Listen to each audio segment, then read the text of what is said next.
America, Israel और Iran के बीच चल रहा युद्ध दिन ब दिन खतरनाक होता जा रहा है। तबाही की तस्वीरें भयभीत कर रही हैं। हर तरफ हाहाकार, मातम और चीख पुकार मची है। जहां ये देश अपनी शक्ति और वर्चस्व के लिए लड़ रहे हैं, तो वहीं इस शक्ति प्रदर्शन में आम इंसान मर रहा है। इंसानियत की बलि चढ़ाई जा रही है और अंतर्राष्ट्रीय कानूनों की जमकर धज्जियां उड़ाई जा रही हैं। अमेरिका और इजराइल दोनों देश अपने आप को सुपर पावर दिखाने के लिए इंसानियत का गला घोट रहे हैं। बेगुनाह आम नागरिकों को मौत की नींद सुलाया जा रहा है। इन देशों ने ब्रह्मांड के इस हरे भरे गोले को अपनी सनक में शमशान बना दिया है। जिनेवा कन्वेंशन की धज्जियां उड़ाई जा रही हैं। इजराइल, अमेरिका, ईरान पर हमले कर जिनेवा कन्वेंशन की जमकर धज्जियां उड़ा रहा है। जिनेवा कन्वेंशन दुनिया भर के देशों ने इसलिए बनाया था कि युद्ध चाहे किसी भी देश से हो, लेकिन आम पब्लिक को निशाना नहीं बनाया जाएगा। लेकिन अब सवाल इस बात का है कि जब कानून बनाने वाला कसाई है, तो उससे उम्मीद क्या की जा सकती है? क्या कसाई से किसी को रहम की उम्मीद है? जिनेवा कन्वेंशन के तहत यह नियम है कि युद्ध में कभी भी अस्पताल और स्कूल निशाना नहीं बनाए जाएंगे। लेकिन ईरान में अमेरिका ने स्कूल को निशाना बनाकर करीब 170 बच्चों को दर्दनाक तरीके से मार डाला। ऐसे में सवाल उठता है कि जो ताकतवर है, उसके लिए कानून कहां मायने रखते हैं? वो मिसाइल दागता है और कमजोर मौत की नींद सो जाते हैं। अब सवाल संयुक्त राष्ट्र पर भी खड़े होते हैं कि आप दुनिया भर को ज्ञान बांटते घूमते हैं, लेकिन 170 के करीब स्कूली बच्चों को मार दिया गया और जो इंसानियत का जनाजा निकाला जा रहा है और आप मौन खड़े हैं। क्या आप अब ट्रंप को कुछ नहीं बोल सकते? उधर ट्रंप इन बच्चों की मौत पर कहते हैं कि यह जानबूझकर नहीं किया गया हमला है। क्या यह जिनेवा कन्वेंशन का मखौल नहीं है? दुनिया भर में चर्चा हो रही है कि जिनेवा कन्वेंशन की खुलेआम अवहेलना क्यों की जा रही है। युद्ध की आड़ में इन नियमों को नजरअंदाज क्यों किया जा रहा है? 1949 में जिनेवा कन्वेंशन बना था। इसका उद्देश्य यह तय करना है कि युद्ध के दौरान कुछ भी हो जाए, लेकिन मानवीय नियमों का पालन हर हाल में होना चाहिए। लेकिन क्या अमेरिका और इजराइल या फिर जवाबी एक्शन में ईरान इनका पालन कर रहा है? जवाब नहीं है। सब अपना बदला पूरा करने की सनक में आम नागरिकों को टारगेट करने में लगे हैं। अब जब बात चली है, तो चलिए जिनेवा कन्वेंशन क्या है वो भी जान लेते हैं। जिनेवा कन्वेंशन के नियमों के तहत युद्ध में किसी भी हालत में आम नागरिकों को निशाना नहीं बनाया जा सकता। अस्पताल, स्कूल और राहत केंद्र सबसे सुरक्षित माने जाते हैं। युद्ध बंदियों के साथ अमानवीय व्यवहार नहीं किया जा सकता।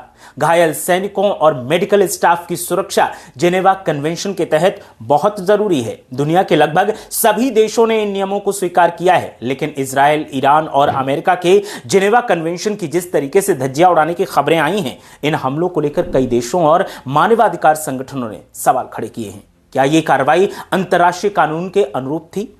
रिपोर्ट्स की माने तो कुछ मिसाइल हमलों में स्कूल और रिहायशी इलाकों को नुकसान पहुंचाया गया है। अगर किसी हमले में नागरिकों की बड़ी संख्या में मौत होती है, तो अंतर्राष्ट्रीय मानवीय कानून के अनुसार यह युद्ध अपराध की श्रेणी में आ सकता है, क्योंकि जिनेवा कन्वेंशन साफ कहता है कि सैन्य लक्ष्य और नागरिक लक्ष्य में फर्क करना बहुत जरूरी है। इस युद्ध में प्रोपोर्शनैलिटी रूल नियम का उल्लंघन किया गया है। युद्ध में एक महत्वपूर्ण नियम होता है प्रोपोर्शनैलिटी रूल। इसका मतलब है कि अगर किसी सैन्य लक्ष्य पर हमला किया जाए, तो उससे होने वाला नागरिक नुकसान अत्यधिक नहीं होना चाहिए। लेकिन आलोचकों का कहना है कि बड़े पैमाने पर की गई बमबारी से आसपास के नागरिक इलाकों को भी भारी नुकसान हुआ है। यही वजह है कि कई मानवाधिकार संगठनों ने इन हमलों की जांच की मांग उठाई है। एक और बड़ा विवाद यह है कि क्या यह हमला अंतर्राष्ट्रीय कानून के तहत वैध था? आमतौर पर किसी देश पर हमला तभी वैध माना जाता है जब वो आत्मरक्षा में किया गया हो, या फिर यूनाइटेड नेशंस की सुरक्षा परिषद इसकी अनुमति दे। लेकिन आलोचकों का कहना है कि इस मामले में स्पष्ट स्थिति बिल्कुल भी नहीं दिखाई देती। वहीं अमेरिका और इजराइल का पक्ष है कि उनकी कार्रवाई आत्मरक्षा के तहत की गई है। उनका दावा है कि ईरान और उससे जुड़े समूह क्षेत्र में हमलों की योजना बना रहे थे, इसीलिए इन हमलों और इन ठिकानों को निशाना बनाया गया। इन देशों का यह भी कहना है कि वे नागरिकों को नुकसान से बचाने के लिए सावधानी बरत रहे हैं। अब सवाल यह है कि अगर कोई देश जिनेवा कन्वेंशन का उल्लंघन करता है, तो क्या इसकी जांच अंतर्राष्ट्रीय संस्थाएं कर सकती हैं? सवाल है जी हां, international criminal court United Nations नियमों के उल्लंघन पर जांच और कार्रवाई करते हैं, लेकिन हालिया हालात को अगर देखा जाए तो लगता है कि यूनाइटेड नेशंस यूजलेस नेशंस बन गया है। समस्या यह है कि दुनिया की बड़ी ताकतों पर कार्रवाई करना अक्सर आसान नहीं होता। कई मामलों में जांच सालों तक चलती रहती है और राजनीतिक दबाव भी सामने आते हैं।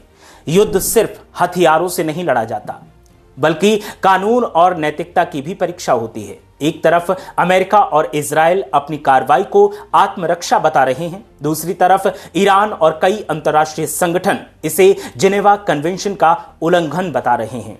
अब असली सवाल यही है कि क्या दुनिया के शक्तिशाली देशों पर भी वही कानून लागू होंगे जो छोटे देशों पर लागू होते हैं, या फिर अंतर्राष्ट्रीय कानून सिर्फ कमजोर देश के लिए ही रह जाएंगे और अमेरिका जैसी ताकतें जब जहां जैसे मनाएगा अटैक करेंगी और फिर से आत्मरक्षा का नाम दे देंगी। आप इस पूरे मुद्दे पर क्या सोचते हैं? हमें कमेंट करके जरूर बताएं।